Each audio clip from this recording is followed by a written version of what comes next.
Hello everyone, welcome to my channel. दोस्तों, आज हम एक सोल की जर्नी को एस्ट्रोलॉजिकल पॉइंट ऑफ व्यू से समझने की कोशिश करते हैं। देखिए, जब भी किसी बच्चे का जन्म होता है या कह लीजिए कि जब एक सोल एज अ इंडिविजुअल अपनी जर्नी को इस धरती पे स्टार्ट करती है, तो उसके पीछे कोई ना कोई कारण अवश्य होता है। और ये कारण होता है उसके ही पास्ट लाइफ्स के किए गए कर्म। कुछ लोग पास्ट लाइफ्स पे बिलीव नहीं करते हैं, लेकिन हमारी लाइफ में जब हम कुछ ऐसे लोगों से मिल जाते हैं जो अनएक्सपेक्टेड होता है, कुछ ऐसी घटनाएं हमारे जीवन में घट जाती हैं, कुछ ऐसी बीमारियों से हम रूबरू हो जाते हैं कि तब कहीं ना कहीं हम सोचते हैं कि ऐसा क्यों, हमारे ही साथ ऐसा क्यों हुआ। तो इस क्यों के कारण को जानने के लिए हमें पास्ट लाइफ पे बिलीव करना ही होगा।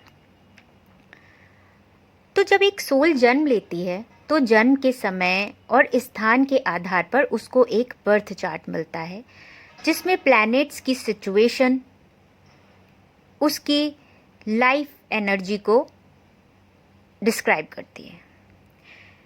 आपको एक चार्ट दिख रहा है जिसमें नंबर 1 लिखा हुआ है। तो सोल अपनी जर्नी को स्टार्ट करती है फर्स्ट हाउस से एज अ इंडिविजुअल, एक फिजिकल फॉर्म में। अब उसको किस तरह की फैमिली मिलेगी, वो खुद को कैसे एक्सप्रेस करेगी, किस एनर्जी के साथ लोगों से और इस धरती की एनर्जी से इंटरेक्ट करेगी, उसकी एजुकेशन कैसी होगी, जॉब कैसी होगी, उसको दोस्त कैसे मिलेंगे, वो अपने किए गए कर्मों से कितना लाभ प्राप्त करेगी, इस तरह की चीज़ों को प्लैनेटरी सिचुएशन के अकॉर्डिंग हम जान पाते हैं। बट सोल का एक अंतिम लक्ष्य होता है 12th हाउस। 12th हाउस को मोक्ष भाव कहा जाता है और बंधन भाव भी। यहाँ आते आते सोल एनलाइटमेंट, अपनी डिविनिटी या फिर आप कह लीजिए अपने स्पिरिचुअल सेल्फ को ढूंढती है। अगर आत्मा स्वयं को जान जाती है, एनलाइटमेंट में आ जाती है, तो वो बंधन से मुक्त हो जाती है।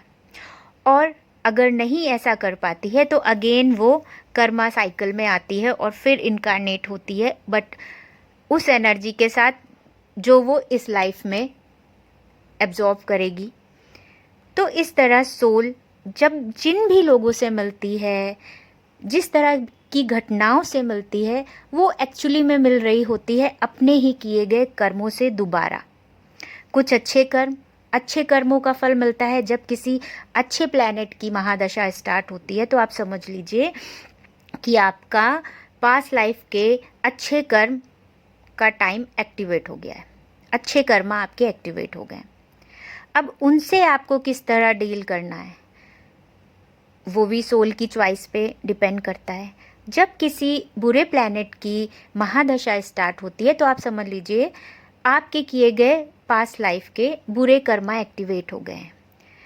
अगर पॉजिटिव वे में किसी बुरे प्लैनेट की, कोई भी प्लैनेट बुरा नहीं है, लेकिन उसकी एनर्जी जो आप अपने पास्ट लाइफ में करके आए हैं, उसकी एनर्जी उस अकॉर्डिंग आपको फल दे रही है। तो एक तरह से जब हम किसी ऐसे प्लैनेट की महादशा से गुजरते हैं जिसमें हमें दुख, पेन होता है, तो एक तरह से हम अपने ही बुरे कर्मा को रिजॉल्व कर रहे होते हैं, रिलीज कर रहे होते हैं, और खुद को, सोल खुद को उन बैड कर्म से मुक्त कर रही होती है।